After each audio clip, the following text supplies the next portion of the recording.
I've been making videos on YouTube now for coming up on 6 years, and roughly 4 since I started actually taking it seriously. The release of practically every video since then has been the exact same experience. You spend an hour doing all of the boring metadata stuff that probably does nothing, it goes up, I have a small heart attack, and then I'm disappointed about how it performs, regardless of if it does well or not. It's obvious why I'd feel bad about a video doing poorly. It did poorly, but I still feel equally bad when a video does well, just for different reasons. If a video unexpectedly does well, it's like a spotlight. Lots of new viewers, new subscribers, new commenters. What if they don't like the next project that I do? I am inherently a variety channel, maybe it'll be something what they don't care about.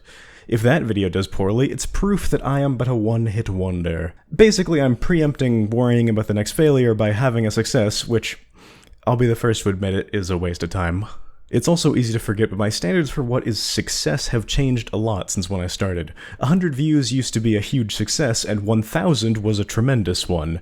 Now 100 is expected in the first 10 minutes, and 1,000 views represents a tragically bad performance. It's inherently always going to be an incredibly unfair comparison, because videos that have existed for years have had those years to accumulate views, whereas new videos have had a few hours to days. But thanks to the hedonistic treadmill and the way that infinite growth tends to work, this is easy to ignore sometimes, as you'll occasionally get a big hit that dwarfs even your oldest big hitters, then those become the standard, and you are officially in the misery hell of expectations. Once you have one really big video, it'll perpetually hang over you, making you feel like you've already peaked. If it's a god-awful video, like it was for me, that does some things to your motivation. Let me take a step back for a second and talk about that thing that I mentioned in passing, the hedonistic treadmill. It's a principle that talks about how once you get to a new standard of luxury, that is your new default and becomes nigh impossible to go back. Sure, I used to get elated at 1,000 views, but now it feels like failure.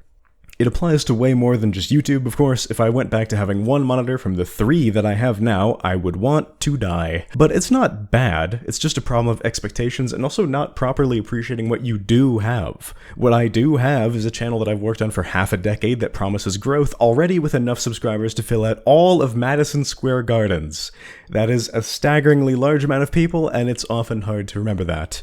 I could be starting from nothing, but I guarantee every channel, even the largest out there, are feeling the exact same way that I do. Every release, every video, every post, they're all part of the rat race that gets saturated more and more every day, both with competition and viewers, thankfully. Sure, the numbers might be a little different for, like, Mr. Beast, but that dude has a lot of people under him who need to be paid. If a video underperforms, a lot of people could go hungry. That's why you'll see so many creators rely on sponsors. They're like insurance. Even if a video underperforms, at least you'll get something that guarantees you can eat and pay the people that work for you. I imagine this must be way, way worse for creators that are made up of teams. If a video underperforms that a group of 6 or more worked on for a month, not only do 6 people get to be miserable, they get a lot less money to work with too. This is why I will never envy the position of a personality-facing creator like SimpleFlips who has dedicated editors.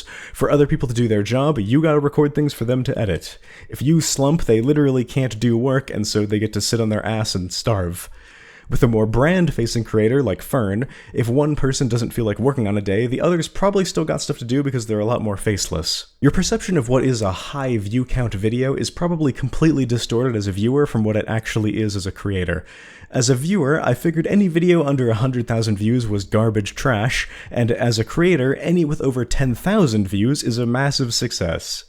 Anytime now that I see a project that I think is underloved, I always leave a comment, even if it is a nothing comment. First off, I know that they'll appreciate it, and secondly, it's kind of like doing your civic duty as a citizen of the internet. It's boring, don't get me wrong, but it is appreciated and it makes an understated but substantial difference in people's lives.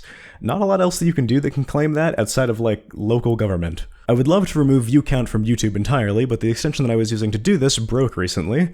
View count always being visible is really bad for small creators in my opinion. It subtly incentivizes viewers to only click on videos that are already popping off, and it leaves smaller creators in the dirt. The few months that I did have view counts off were great. I stopped caring about what was worth my time and just watched whatever seemed interesting. Being able to see view counts also does wonders for making you as a creator feel like you're doing horribly, especially when every video recommended to you has 1 million or more views. If you know a replacement extension to get rid of view counts, please tell me. Also, I use Firefox. Please do not recommend me Chrome extensions, or I will assume that you are a spy that works for Google. I've avoided mentioning the A word for this whole video, and I'm not going to start now, but I have to complain about it a little bit. Video success genuinely feels completely random and always has. curated thumbnails, generic thumbnails, clickbait titles, joke titles, including the series name or not, adding a bunch of metadata. It has never consistently affected anything. It's very disheartening that my livelihood really does feel like it's a roll of the slots. In fact, the videos that have performed the best on my channel consistently have had the worst score from vidIQ, which rates how the algorithm... No, I can't use that word. It rates how optimized your videos are. The worst scoring ones always do the best, and I don't care that it claims adding CC makes the optimization worse. People should know that my videos are subtitled. You would think the second channel would fix all of these problems, but it really does not. I've put off writing this video specifically for like months, maybe even years at this point. I've had these thoughts rattling around for a while. The drive to make everything as marketable as possible is about as easy to ignore as the news these days. I don't really look at view count much anymore, and try not to at all, but it's like trying not to look at a siren. It commands attention. I have to admit that my patrons are the whole reason that my current style works as it does. Pretty much none of my channel would be possible without them, so genuinely, thank you.